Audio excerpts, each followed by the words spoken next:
ఓం విశ్వకర్మ గురవే నమః. ప్రేక్షకులందరికీ నమస్కారం. కర్ణపర్వములోని 13వ భాగానికి స్వాగతం.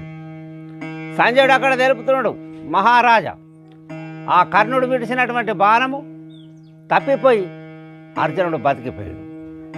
అప్పుడు అక్కడ ఉన్న వాళ్ళందరూ కూడా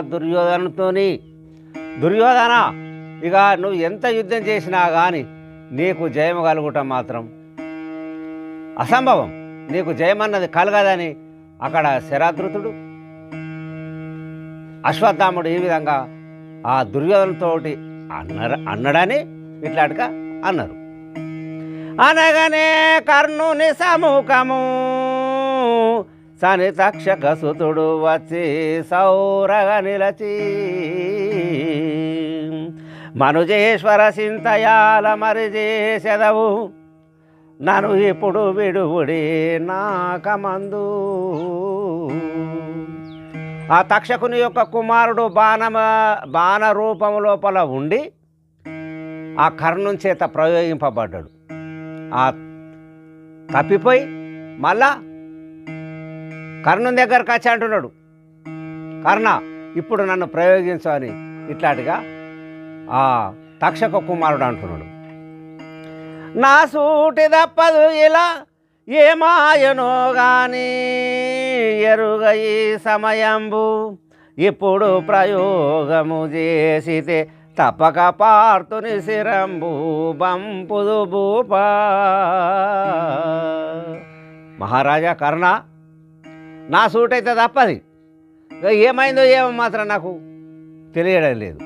ఇప్పుడన్నా ప్రయోగం చేయి, నేను తప్పకుండా ఆ అర్జునుని యొక్క ప్రాణాలను తీసుకొని వస్తా అని ఇట్లాంటిగా ఆ తక్షక కుమారుడు కర్ణంతో అన్నాడు. హరిపార్థుడు నా వైరులు ముదముననే వారి కొరకై ముఖ్యమిందు అస్త్రశస్త్రమునందు అరయంగా నేనుంటి మరలవేయుడు నీకు మంచిదవును. అర్జునుడు ఆ కృష్ణుడు నా పగదారులో వాళ్ళు అలాను సంవరించాలన్న ఉద్దేశంతో నేను అస్త్ర రూపము లోపల నీ అమ్ముల పొది లోపల ఉన్నా. ఇప్పటికీ అయినా ఏమి కాలేదు, ప్రయోగించి నేను తప్పకుండా ఇద్దరిని సంవరిస్తా అని ఆ తక్షక కుమారుడు కర్ణంతో అంటే, జనమే జయభూపాలుడు అనే వైశంపాయనున్ని ఆ తక్షకుని తనయుడెందుకు వైరమిందునా ఆ మాట చెప్పు విన కుతూహలము. ఆ వైశంపాయన మార్చిని జనమేం జయ భూపాలుడు ఈ భారత కథ అంతా కూడా వింటున్నాడు. ఆ భారత కథ అంతా కూడా ఆ వైశంపాయన మార్చి జనమేం జయ భూపాలుకి సభ లోపల తెలియజేస్తున్నాడు. అప్పుడు అడిగిండు, మహాత్మా మరి ఆ తక్షకుని యొక్క కుమారునికి మరి కృష్ణార్జునులకు ఎందుకు ఇట్లాంటిగా వైరం ఏర్పడింది అని ఈ విధంగా ఆ వైశంపాయన మహర్షి జనమేజయ భూపాల్ని అడిగిండు. అనగను వైశంపాయనుండు గణభూపతి తోడబల్కే గ్రక్కున వినుడి మును భీషుడు రాజసుయాగము అనవుగా 12 ఏండ్లరయగా చేసే. మహారాజా విను, నేను దాని గురించి నేను తెలుపుతా, నీ సంశయమును తీరుస్తా అని అప్పుడు ఆ సభ లోపల వైశంపాయన మహర్షి జనమేజయ భూపాలునికి ఈ విధంగా తెలియజేస్తున్నాడు. మహారాజా, భీషుడను రాజు రాయసుయాగం 12 ఏండ్లు ఇట్లా ఆపకుండా రాత్రి అనకుండా పగలనకుండా చేసిండు. నిశిబవలనకను ఆజము పొసగను కరితుండము వలే కుండమునందు అందుకు వైనికి రోగము ఘనముగా పాండువర్ణము ఘనముగా నాయా. ఆ భీషుడు 12 సంవత్సరాలు రాత్రనకుండా పగలనకుండా ఏనుగు తొండము ఏ మాదిరిగా ఉంటుందో అంత దార ఆ కుండము లోపల నెయ్యిని ఇట్లాంటిగా వేసిండు. అప్పుడు ఆ అగ్నిదేవునికి రోగం అన్నది తగిలింది. అగ్నిదేవుడు చాలా వ్యాధి పీడితుడయ్యి బాధనందును భూపా బాగుగాను. అందుకు నారదుడు పొందుగ వైణ్ణికి సంధి తెలిపెను భూప ఇందు వినుడి.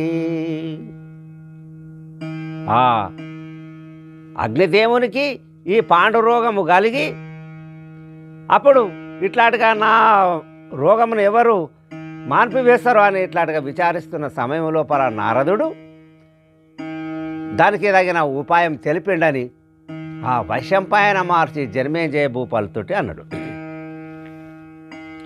సురనారాయణ వినుడి పరమయ్యన బాధతోను బాగుగా నేను ఇరవొందగ బాధ నొందితి పరగను రోగంబు బాసి బాపు పద్ధతి తెలుపు. సురముని, ఓ మహర్షి, నా యొక్క రోగము పోయే విధానం ఏమిడిదో ఆ పద్ధతి ఏమిడిదో నాకు తెలిపి పుణ్యం కట్టుకొని ఆ అగ్నిదేవుడు నారద మహర్షిని ఈ విధంగా ప్రార్థన చేసింది. అనగను నారదుడు తెల్పెను ముదమున నారాయణులు జాహ్నవీ తీరంబున ఉన్నార చెటికేగుమి అనవుగా సఫలమౌను వినుమి. అగ్నిదేవుని మాటలు విన్నటువంటి నారదుడు తెలియజేస్తున్నాడు, అగ్నిదేవా, ఆ నరనారాయణుడు జాహ్నవీ తీరము లోపల ఇట్లాంటిగా ఉన్నారు, అక్కడికి పో, నీ కోరిక తప్పకుండా సఫలమవుతుంది, నీ రోగము నయము చేసే ఉపాయము వాళ్ళు తప్పకుండా తెలియజేస్తారు. అనగనువైని దేవుడు మనమున సంతోషమునుంది జాహ్నవి తీరం పోయి చూసితే ఇద్దరున్నారు ఘనముగా సాష్టాంగమీడే గరుడధ్వజుని. నారద మహర్షి యొక్క మాటలు విన్నటువంటి అగ్నిదేవుడు ఆయన దగ్గర సెలవు తీసుకొని ఆ జాహ్నవి తీరం కాడికి వెళ్తే అక్కడ కృష్ణార్జునులు ఇద్దరున్నారు. ఆ పరమాత్మని చూసి ఈ పరమాత్మని చూసి ఆ అగ్నిదేవుడు సాష్టాంగపడి ఇట్లా నమస్కారం చేసిండు.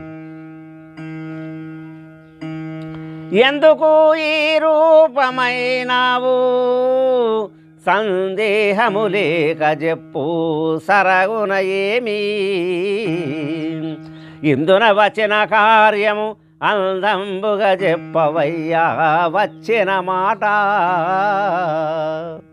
ఆ అగ్నిదేవుని చూసి ఆ పరమాత్ముడు అంటున్నాడు, అరే ఈ మాదిరిగా ఎందుకు అయినావు, ఇట్లా కారణం ఏమిటిది, మరి నువ్వు వచ్చిన కారణం ఏమిటిది అది కూడా చెప్పు, నువ్వు వచ్చిన మాట ఎందుకు వచ్చినావు ఆ మాట చెప్పవయ్యా అని ఆ పరమాత్ముడు అగ్నిదేవుని అడిగిండు.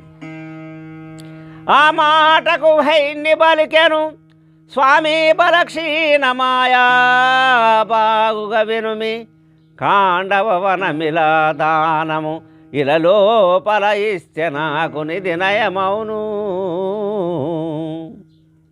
ఆ మాటలు విన్నటువంటి ఈ అగ్నిదేవుడు అంటుడు, నాకు ఈ విధంగా నా యొక్క బలం అన్నది క్షీణమైపోయింది, నాకు పాండురోగం అన్నది తలిగినది, నువ్వు కాండవ వనమును దహనం చేయటానికి నాకు సహకరిస్తే తప్పకుండా నా రోగం నయమవుతుంది. పోయి భక్షణ చేతమంటెను అనవుగా దండించు వాసముండిలవేగా ఈ సమయము కృపదల చేయు వాసిగా నాకివ్వరయ్యా వసుదలో కీర్తి.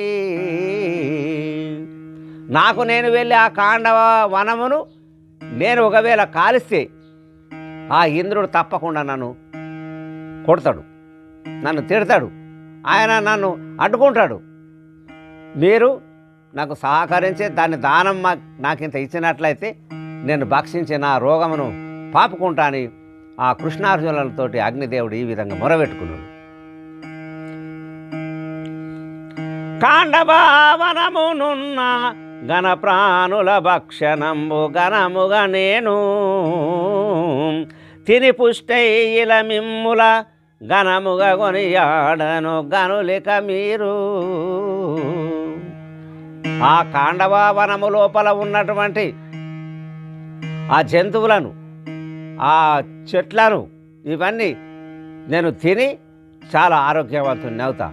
మీరు ఇట్లా చేయులే, మీకు కీర్తి కలుగుతుంది అని ఆ పరమాత్మని అగ్నిదేవుడు వేడుకున్నాడు.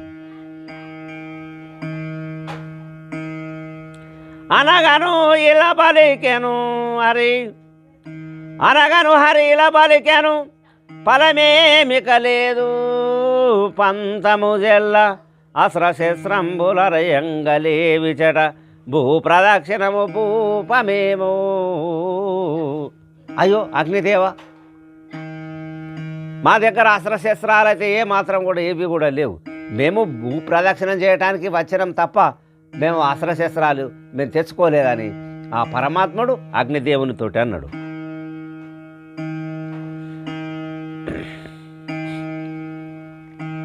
వచ్చి మిలమా వద్దను అది, ఇచ్చుటకేమియులేవు ఈ సమయమున, అనగను భై నిలబలికెను, పరిపూని అగ్ని ఉండి పంతము జెల్లు.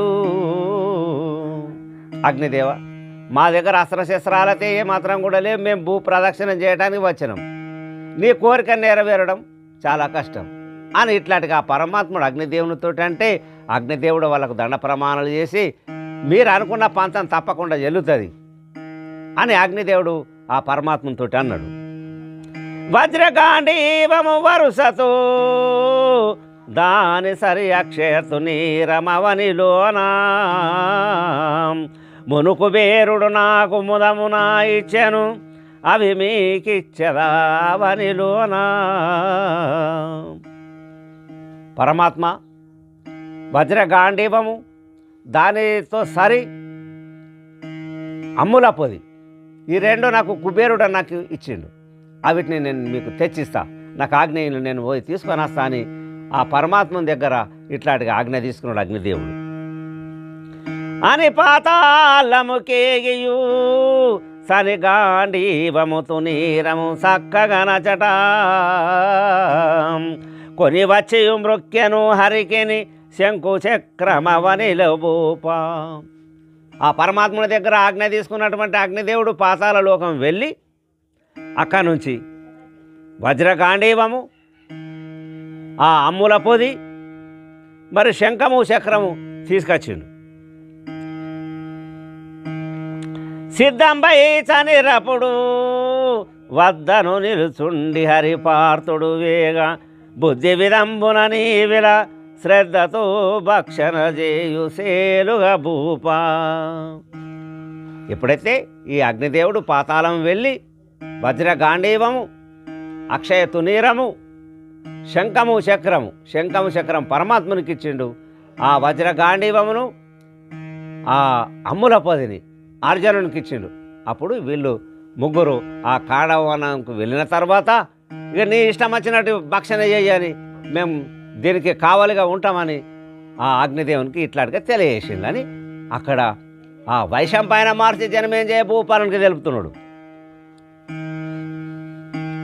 కాండవ వనము చుట్టూను ఘనముగ శర వర్షగట్టే, గరపార్థుడిలా పరమాత్ముని చక్రంబును అనబుగ వాయు విధంబప్పుడు తిరుగు.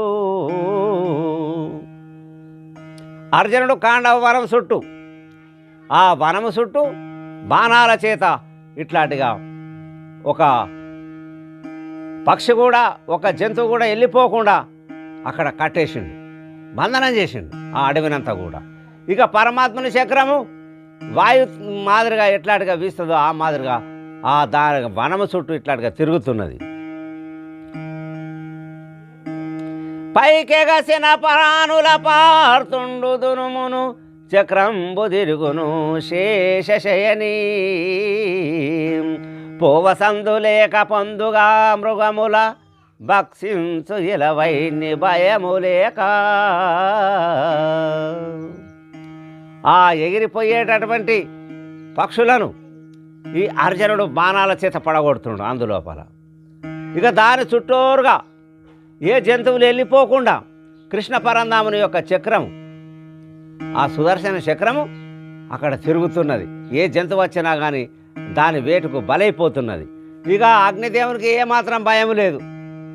ఆ వనము లోపల ఉన్న ఔషధముల మొక్కలు మరి జంతువులను భక్షణ చేస్తున్నాడు. అది కాని దేవేంద్రుడిలా ఘనమేఘములకు ఆజ్ఞగ్రక్కున ఇచ్చి తనగను పార్థుడు వాయు శస్త్రములతో జీరనివ్వడు చెప్పవశంబా. అది చూసినటువంటి ఇంద్రుడు ఆ మేఘములకు ఆజ్ఞ ఇచ్చిండు, మీరు వెళ్ళి అక్కడ ఇట్లాంటి అగ్ని తగిలింది దాన్ని జల్లార్పులని ఆజ్ఞ ఇస్తే అవి వచ్చినాయి. అది కాని దేవేంద్రుడిలా ఘనమేఘములకు ఆజ్ఞాగ్రక్కున ఇచ్చే సనగను పార్థుడు వాయు శస్త్రములతో జీరనివ్వడు చెప్పవశంబా. ఆ ఖాండవవనం ఇట్లాంటిగా దహనముగా అది చూసి మేఘములను పంపితే ఆ మేఘములను అర్జునుడు తన వాయు బాణముల చేత ఆ మేఘాలన్నింటినీ కూడా చెల్ల చెదురు చేసిండు. తుదకును శశిపతి పోరియు దారులు జయముగాక తరలెను ఇంద్రసభకేయను ఇలలో పలగనముగా కాండవరంబుగాల్చును భూపా. నేనే వెళ్ళి యుద్ధం చేస్తాను, ఆ అర్జునుని ఆపుతాను. ఇంద్రుడొచ్చి అక్కడ చాలాసేపు యుద్ధం చేసి ఓడిపోయి నా వల్ల కాదని ఆ ఇంద్రుడు తన ఇంద్రసభకు వెళ్ళిపోయిండని అక్కడ వైశంపాయన మార్చి జనమేజయ భూపాలకు ఈ విధంగా తెలియజేసింది. కాండవవనమందున కన పక్షులు మూడు గణముగా మయుడు అనవుగ తక్షకుని సుతూ గణ ప్రాణులు బ్రతికిరిందు గణముగా భూపా. కాండవ వనము లోపల ఉన్నటువంటి పక్షులు మూడు, సారంగ పక్షులు మూడు, మరి మయుడు ఇట్లాంటిగా బతికిపోయిండు.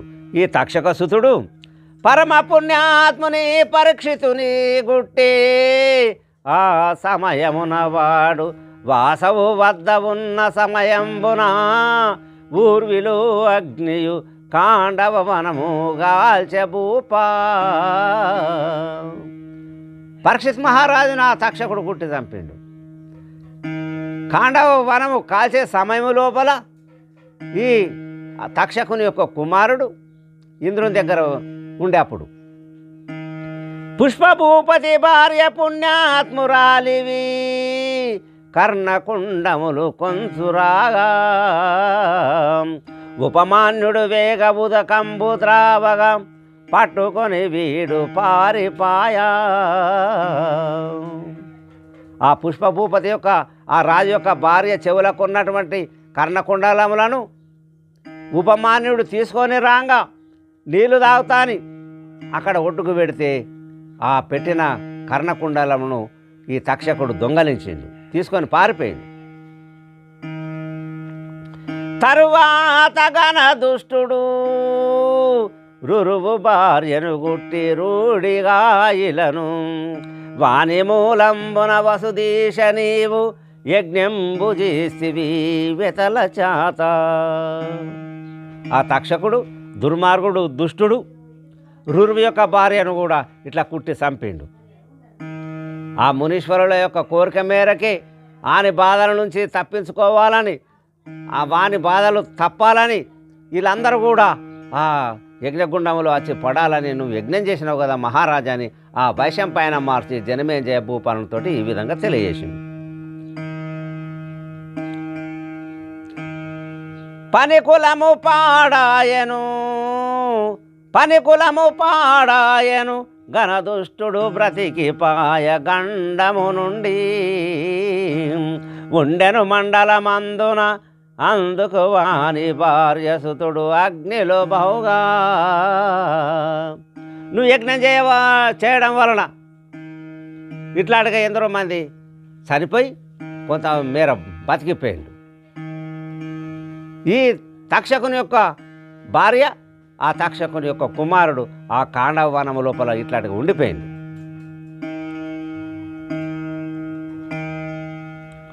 చిక్కుకున్నారు వారు చింతతో తల్లిని వాసవుండు పలుకు వసుదలోన ఈ సమయము మనము వాసిగా యత్నము చేసినగా వసుదలు కాదు.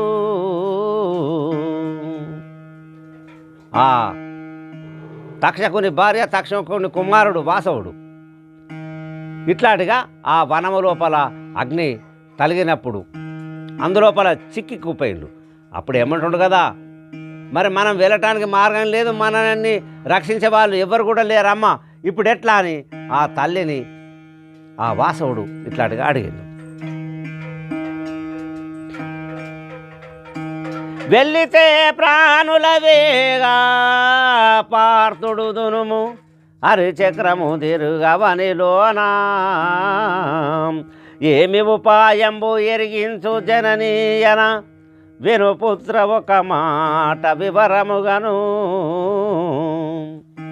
మరి వెళ్ళిపోదామా, పై నుంచి వెళ్ళిపోదామంటే ఆ అర్జునుడు శాపపానాలను తీసుకొని సిద్ధంగా ఉన్నాడు. అతడు వెళ్ళనీయడు. మరి కింది నుంచి వెళ్ళిపోదామనంటే ఆ పరమాత్మని యొక్క చక్రం, సుదర్శన చక్రం ఇట్లాంటిగా తిరుగుతూనే ఉన్నది. వాయువేగంగా మనోవేగంగా అది తిరుగుతున్నది. మనం వెళ్ళటానికి వీలు లేదు. ఇప్పుడు ఎట్లా అని అంటే అప్పుడు ఆ తక్షకుని భార్య ఏమంటున్నది కదా, నా ఉదరములు నీవును పదపడి దొచ్చుక పొమ్మి పైకి నేను ఘనముగా ఎగిరితే ప్రాణము మనమున ఏమన్నగాని వని వక్రమును. నాయనా నువ్వు నా ఉదరం లోపల వెళ్ళు, నేను పై నుంచి వెళ్ళిపోతా. మరి పరమాత్మని ఆజ్ఞ ఎట్లున్నదో ఏమో, ఏమన్నా కానీ మనం ఈ ఉపాయంతో బయట పడితే పడతాము, లేకపోతే లేదు నాయన, మనకు మరణమైతే ఎట్లన్నా తప్పదు కదా ఈ సమయం లోపల అని ఇట్లాంటిగా ఆ వాసవుని తన కుమారుణ్ణి లోపలికి వెళ్ళని నోరు ఇట్లాంటిగా తెరిచింది ఆ తక్షకుని భార్య. తెరిచితే తనే వాసవుడును గణబలంబున గగనంబుకు తక్షక సతి ఎగిరితే పార్థుడు శరమున ఇరవుగా ఇటు దునిమి వేసే వినుమిల భూపా. అప్పుడు ఆ తక్షకుని భార్య నోరు తెరిస్తే తల్లి కడుపు లోపలికి వెళ్ళిండి వాసవుడు. అప్పుడు వెళ్ళేసరికి పైనుంచి వెళ్ళిపోయే సమయం లోపల తలభాగమును ఈ అర్జునుడు చూసి నరికి వేసిండు.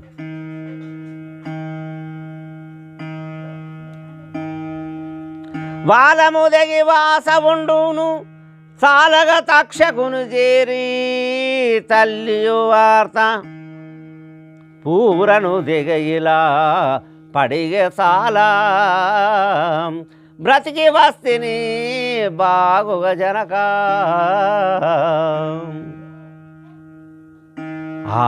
వాసవుడు బ్రతికి తండ్రి గారికి తక్షకుని దగ్గరికి వెళ్ళి చెప్తున్నాడు, నా తోక తెగింది, మా అమ్మది తల తెగింది, అక్కడ మా అమ్మ మరణించింది, ఇట్లా జరిగింది అని తన తండ్రికి ఆయన కుమారుడు ఇట్లాంటిగా తెలియజేసిండు.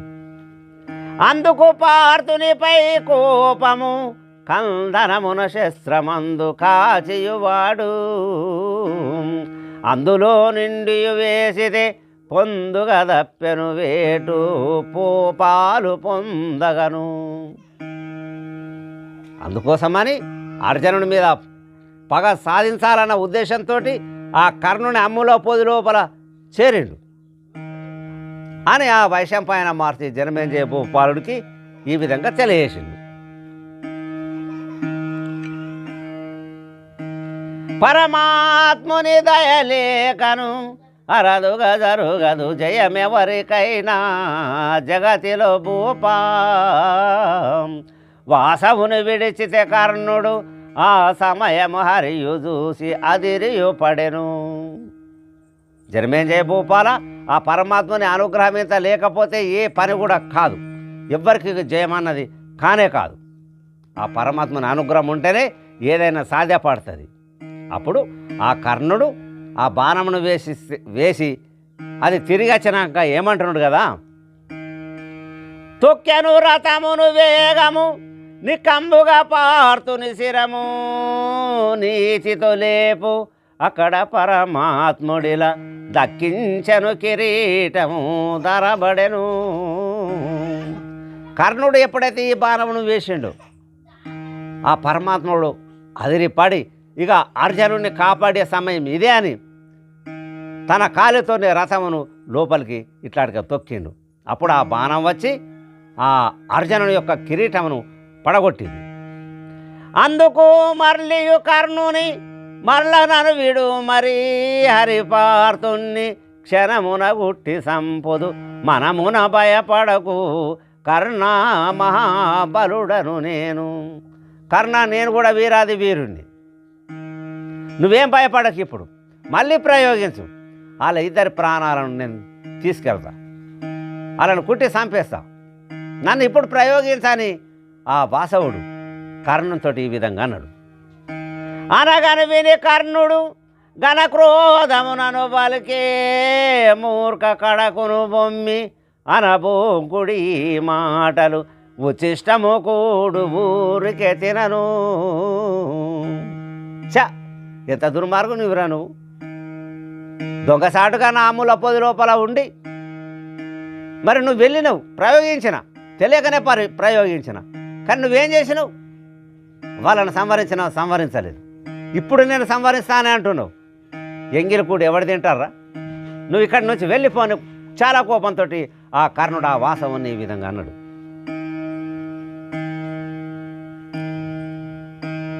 బలహీనునిగాను నేను నిర్జలు నిర్బలు నీ విధము నీవు నీతియుమాని ఇలలో పలనైన కారుని తలదునిమే శక్తి గలదు తక్షకపుత్ర.